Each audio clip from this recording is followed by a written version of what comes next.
இந்த உலகத்தில் இன்னும் பல மர்மங்கள் மனிதர்களால் முழுமையாக புரிந்து கொள்ளப்படவில்லை.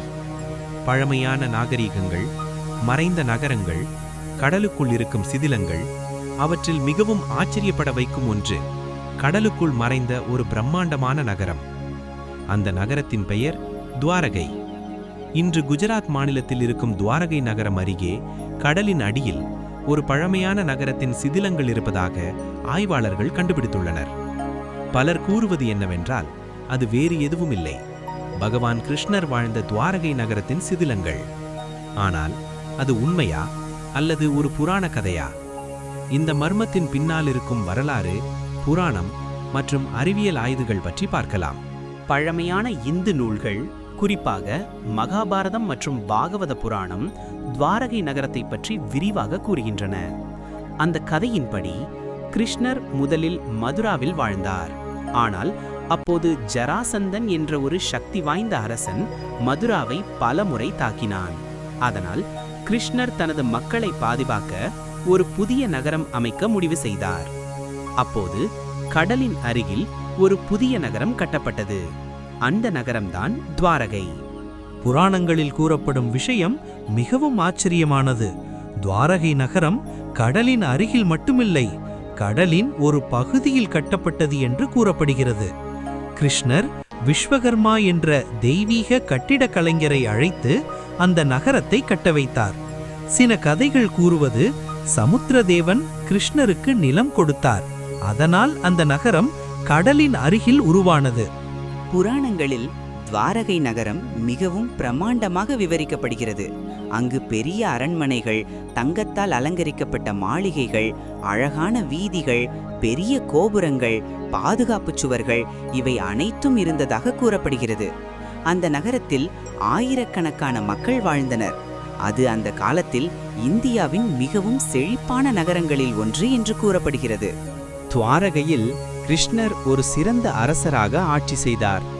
அவர் தனது மக்களை பாதுகாத்தார், நீதியும் தர்மமும் காத்தார். அந்த காலத்தில் துவாரகை ஒரு வலிமையான மற்றும் பாதுகாப்பான நகரமாக இருந்தது. பல அரசுகள் துவாரகையை தாக்க முயன்றாலும் அந்த நகரம் மிகவும் பாதுகாப்பாக இருந்தது. ஆனால் ஒவ்வொரு நாகரிகத்திற்கும் ஒரு முடிவு இருக்கும். புராணங்களில் கூறப்படுவது என்னவென்றால், கிருஷ்ணர் இந்த உலகத்தை விட்டு சென்ற பிறகு துவாரகை நகரத்தின் காலம் முடிந்தது. ஒரு பெரிய இயற்கை பேரழிவு ஏற்பட்டது. சில கதைகள் கூறுவது பெரிய அலைகள் மற்றும் கடல் உயர்வு. மற்ற சில கதைகள் கூறுவது பெரிய நிலநடுக்கம். எதுவாக இருந்தாலும் அந்த பிரம்மாண்டமான நகரம் மெதுவாக கடலுக்குள் மூழ்கியது. பல நூற்றாண்டுகளாக இது ஒரு புராணக் கதை என்றுதான் மக்கள் நினைத்தனர். ஆனால் 20ஆம் நூற்றாண்டில் ஒரு புதிய ஆய்வு ஆரம்பமானது. இந்தியாவின் கடலியல் ஆராய்ச்சியாளர்கள் துவாரகை அருகே கடலுக்குள் ஆய்வு செய்தனர்.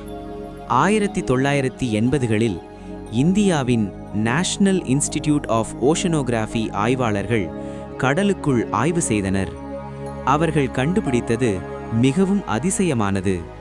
கடலின் அடியில் பழமையான கல் சுவர்கள், கட்டிட அமைப்புகள், கற்கள் கொண்டு செய்யப்பட்ட துறைமுகங்கள் போன்றவை கண்டுபிடிக்கப்பட்டன.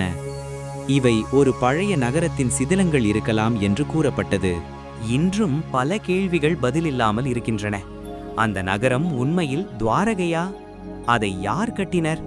அது எப்படி கடலுக்குள் மூழ்கியது? அந்த நகரம் எவ்வளவு பெரியது? இந்த கேள்விகளுக்கு இன்னும் முழு பதில் கிடைக்கவில்லை. ஆனால் ஆய்வுகள் இன்னும் தொடர்ந்து நடக்கின்றன. கடலின் அடியில் மறைந்த ஒரு நகரம், ஆயிரக்கணக்கான ஆண்டுகளாக பேசப்படும் ஒரு கதை. அது ஒரு புராணமா அல்லது உண்மையான வரலாறா? இது இன்னும் ஒரு மர்மம்தான். ஆனால் ஒரு விஷயம் மட்டும் உறுதி: துவாரகை நகரம் உலகின் மிகவும் சுவாரஸ்யமான வரலாற்று மர்மங்களில் ஒன்றாக உள்ளது. கடலின் ஆழத்தில் இன்னும் என்ன ரகசியங்கள் மறைந்திருக்கின்றன? அதை காலம் மட்டுமே